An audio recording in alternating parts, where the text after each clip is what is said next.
Muted. We're muted for the last video challenge. Thanks so much. All right, awesome. So that was a brilliant, if I do say so myself, intro. This is the last video challenge, and we're going to be working on some animated backgrounds today. So yeah, let's get going. I did provide a source file for you guys. We've got okay, there's a couple of things in the source file. There's a diagonal line. We're not going to use it. We did this earlier. I think it was the presentations challenge. I wasn't sure which one I wanted to do for this one, so I went with the other one, which is a Fractal Noise that I have set up for you. But don't worry, we're going to build all of this stuff up. We're going to get it all going for you anyway. It's just some starter files if you want to start from where we make some changes. But before we do any of that, let's show a little bit about what we're going to do. So we'll get into working with the fractal as a base, the fractal noise as a base. You can do some kind of terrain effects with it. We can do some of this, like, this is kind of more of where I want to go with it, more of a, I don't know, linear lava lamp look. Alliteration, anyone? You can even make like a blocky tech thing. It's all from the same base, but we'll get to that in a minute because I want to show you guys something real quick. I made this probably in like 15-20 minutes, and we're going to do it in about hopefully 5. But it's real quick, and it uses just one effect, and then you kind of duplicate it. So let's jump into how to do all of that. I'm going to start with a new composition. Click OK. We didn't want to hear it anyways. Yeah, hey, I'm right there with you. We've done 4 or 5 of these. I got it. I got you. Control Y to start a new solid. And you'll notice that these solids today are very large. They're not the same as the composition size. They are like 6,000 by 6,000. There's a reason for that for both of these, and I will get into that in a minute. But I'm just starting with a white solid, and I'm going to go right to our effects panel and type in radio waves. And it doesn't look like we did anything, but we already do have radio waves going on. You know, lots of options over here to adjust it. I'm just going to talk about the ones we need. So you can change the color. Just doing that so you can see it a little bit better. What we have here. So you can change, this is a polygon with 64 sides, not really a circle. But if you wanted to make this a triangle or whatever, and then, you know, add some spin to it, increase the frequency, kind of cool already. You kind of see where I got some of that other, that example I showed you. Where I got some of that from. But we don't want any of that. Let's just back all this off. Because, you know, what's the fun? If you're not customizing something, what are you even doing? So I'm going to press G for my pen tool, and I'm going to make a little mask on this layer. Some kind of weird shape. And I made it, and nothing happened. Well, it's because you have to set the type over to mask. And then again, nothing happened, but you have to set the mask to mask 1.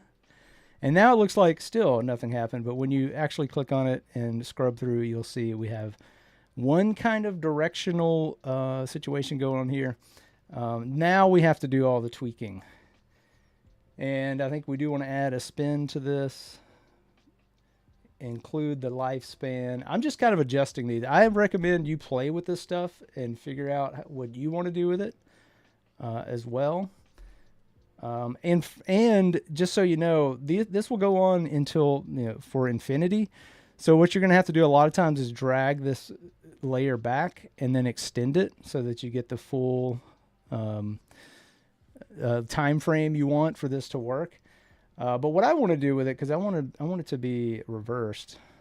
I'm going to do a little reverse layer action. That means we have to go the other way with it and extend it this way. So now when we play it back, it's just going to go backwards. And that's what I wanted. Because I'm kind of just setting this up as a frame, and we're not going to spend too much time on this. I am going to change the orientation on this. Maybe something like that. And this is the reason I made the size of this as big as I did, because now I can scale this out if I want. and really adjust the placement. Going to rotate it. And I'm just going to set this up. Let's see, maybe go into position, something like that. And then you can easily just add some type, Control T, add some type over this with a fun font. I don't know, something like this. Maybe change the color to something cool, add a bunch of glow to it. I don't know. That's what I did. Change this to like an overlay or a color dodge or something. And then, you know, we've already got we're off to a good start. And I think all I did for the other example is just duplicate this, take the reverse off of it. It's just going to take that reverse off. And then I think I scaled it up really, really large. Something like this. I may have moved it a little bit too. Let's see if I can move it. But this was just a real quick example of, you know, how to do something, I don't know, kind of fun. I'd probably change the timing of one of them, the velocity or speed one up. I don't know.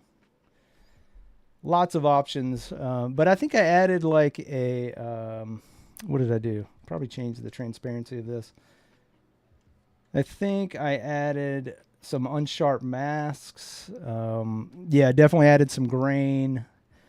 And this is all the same process. I think I slowed my spin down a little bit. But super quick for making like a vignette for your font, for your logo, and all that stuff. Okay, that's one option. Now let's jump into this a little bit more complex option, and we will start from scratch as usual. Penny, so glad you made it. Glad you're here.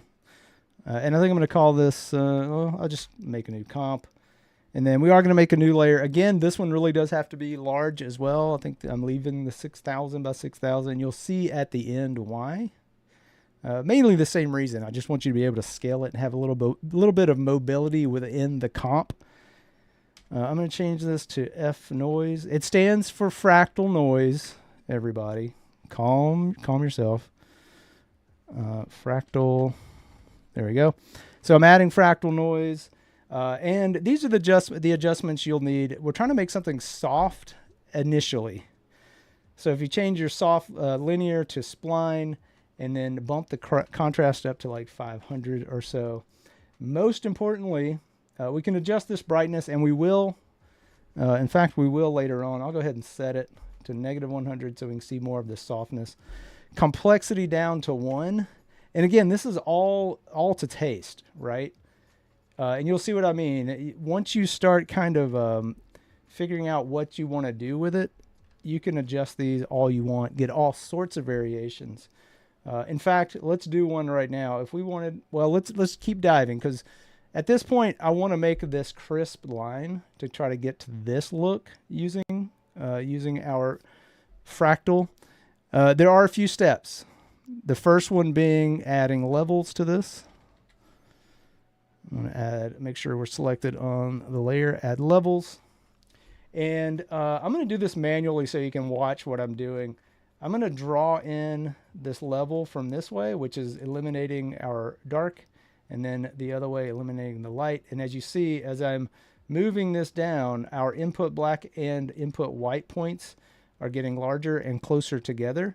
So somewhere around the 110, and then leave space for one, I think 111, you get a really sharp, crisp line. Now don't let this fool you. I am rendering at a third just so that we can see more playback and more preview. So it is a crisper line than what you're seeing on the screen. So that's the step one. Now, we only want to see these shapes. But unfortunately, if we turn in transparency on, you'll notice there is no transparency. And I want all of the black to be transparent. Well, we could do something like an overlay or a multiply or something like that, but that's not giving us real transparency. So what do we do with that? We're gonna use our luminance for that. So what we have to do is shift our channels just like our red, green, blue channels, we can shift our alpha over to luminance. So right now it doesn't look like anything changed, but if I turn on our transparency, you'll see that yes, we are transparent. Full transparency here on the video challenge, except for where these spots are. I'm going to turn this back on. And then we are going, now you could use, we're going to get some edges for this. Now you could use find edges at this point, and you'll get a nice little thin line. But if we use, what is it? Simple choker, which I use this all the time for all sorts of things. Again, make sure you're selected. Simple choker, and let's see. Oh, let me turn transparency off so you can see what's happening. If I make it larger, our spots get smaller. But if I go into the negative, we get this nice little black line. That's what we're looking for. And now we want to get rid of the white. Well, we could, again, invert, maybe use an overlay, stuff like that. But we could also use another keying tool, extract. And let's see, you can extract. And it's going to use our histogram, again, our levels. And you can see if we're at the whitest white, all we have to do is bump this down. It's at 255 right now. If we go to 254, boom, we're getting rid of all the white from this luminance. But we probably want to give ourselves a little space, so we'll go somewhere around 70, 80, just in case there's some gradient I miss. Somewhere in there. So now we have this, and all we have to do to make these lines behave like we want to, we can add a fill effect, and it's the default red, but you can change it to white or anything else you'd like. And then we'll turn transparency back off, and you can see we have our background with, well, you can see we have our white lines with just a hollow in the middle. Okay, that's a lot to get to this point, and that's okay, because this is the base of all of these other examples I've shown you. That's the base of this. That's the base of this. That's the base of this. Anyway, but what we're going to have to do to make that is we're going to make these 3D layers. So we're basically going to stack these on top with some space in between each one. And that's a real simple process of just Control or Command D and duplicating, and then changing the height of the Z position. And I'm going to move each of one of these by 50 or whatever yours looks good at. You could put it at that. But I'm also going to adjust the fractal noise brightness. I'm going to bring our brightness down from -100 to -80. And you can see it's going to start to add these little rings around. Now let me show you what that looks like with everything turned off real quick so you can see exactly what's happening. We have all these effects that just makes these rings for us. But if I turn those off on this layer, you'll see that's what's happening. We're just adding an edge, which is why find edge would work, to all of these by simply adding and turning all of those on. So we just want to duplicate this like 5 times. And each progression, you have to make the change. So I'll just whip through these as fast as I can. -60. Let's see, one more, negative, 150 and -40. And let's maybe do one more, Control D. And then 200 and -20. Okay. And I don't want to do the terrain look. I want to do that blobby look we were talking about. So I'm going to start duplicating these top 4. And the way I'm going to keep track of that is I know -40 is my brightness, but I'm going to keep moving them down further. So they're going to get smaller and smaller as they come down at this point. So I'm going to duplicate the -40 brightness one, drag it to the bottom, hit P, increase the distance from 200 to 250. And we are looking like kind of down on them right now because we don't have a camera made. So let's see, we have -40, then we're going to go -60. Drag that down. Take that to 300. And then we'll grab our -80 and pull that down. And we'll stop here. We'll take this to 350. And now we can't really see it 3D unless we make a 3D camera. So if we go into Layer, New Camera, click OK. And then using C or up here, you can find these orbital tools. But if you just cycle through C, you'll get your orbital tool. I believe this is the pan tool, and then like your zoom in and out. But if you use the orbital tool, you can rotate, and you can see what we're doing now. We're making these shapes. And if we can place them where we want, we can zoom out. This was the main reason for having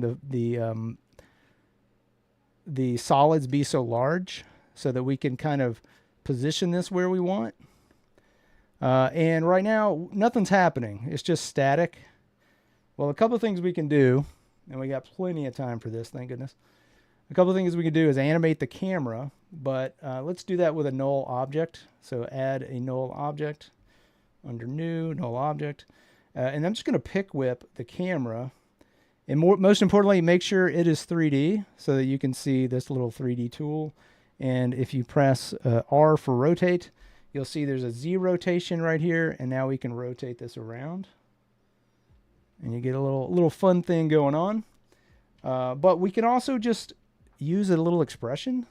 If you hold down Alt and press on the stopwatch, it'll get you ready for your expression, and just type in time times 5. And what that does is for every frame multiplied by 5 on the playhead, it will multiply it by 5. So at 1 will be at 5, at 2 will be at 10, so on, so on.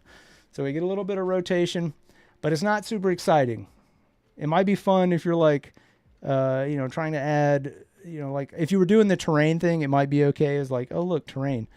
But if we go to our F noise layer, and again, go to our evolution and use our time and doing the same thing, Alt or Option and clicking on the stopwatch, it's going to give us our time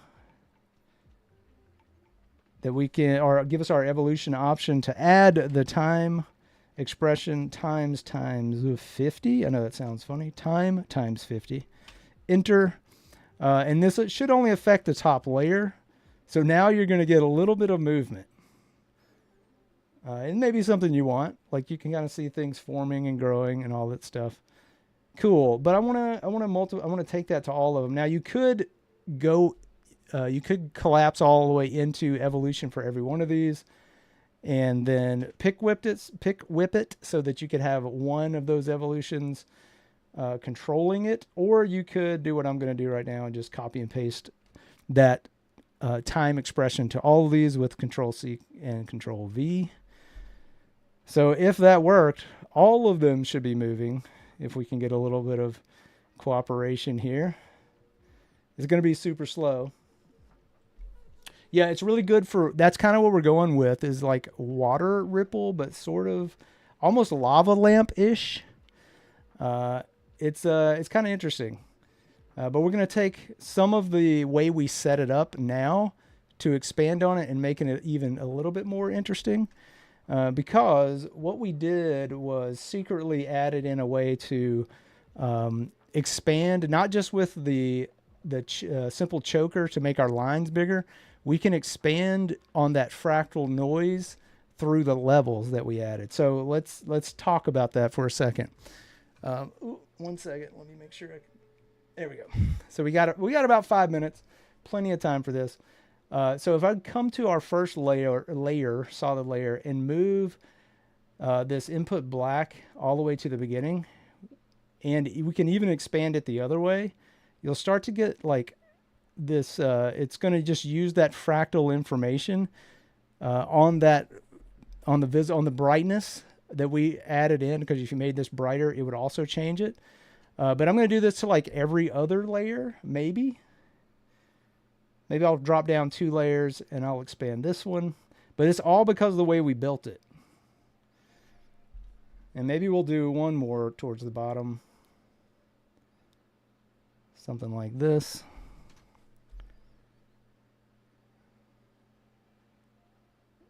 And it's, it's a little it could be a little distracting. You could actually go in and make some of those lines thinner if you wanted to.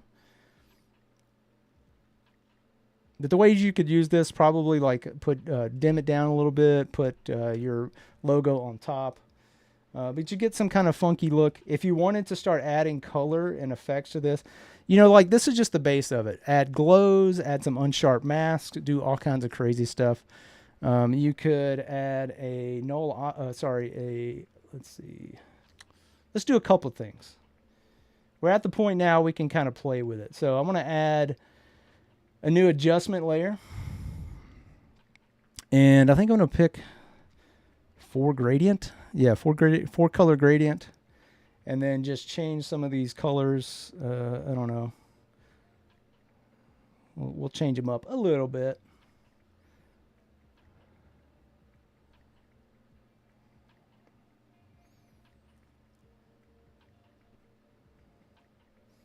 Something like that. Now, if you wanted to, obviously now you can just drag this. I'm going to drop this under the first one so it's only affecting the others. So you have something for a focal point. That top layer is going to be your focal point. You could then add grain to this. But you know what? Let's make an artificial blur. How about that? Because you could come into your camera and go to camera options. Mess around, turn depth of field on, and then start adjusting the numbers so that you get to the depth of field that makes the middle blurry. But we could kind of make a fake one if we want to. I'm going to make a new solid real quick. I'll call this blur. I actually named it blur. I'm going to add a mask to it on the top. And this mask is going to drive our blur, believe it or not. This feathering is going to drive the blur. Softness, if I can double tap F, there we go, feather. I'm just going to increase this. I'm actually going to make this mask a little bit bigger. Just a little bit bigger here. And then I'm going to add a new layer, a new adjustment layer. Click OK. And on that one, I'm going to make, you could do Gaussian on this if you wanted to. I'm just going to use a fast blur because it is a little bit faster. So it's blurring everything out. Now we want to use, let's see. We want to use that adjustment layer. We are using the blur as our matte, that white blur layer with the mask. And then all we have to do is invert it. And now you have a little bit of focal action happening in the middle there. Again, adding glows to this. You could even use some of the same. Let's see. I don't want to fill this with too much stuff at the moment because we are running out of time. But let's do another adjustment layer. And these don't have to be on individual adjustment layers. They can be. They don't have to be. And then maybe add a glow to this, to just everything that's behind it. And it's just everything's to taste at this point.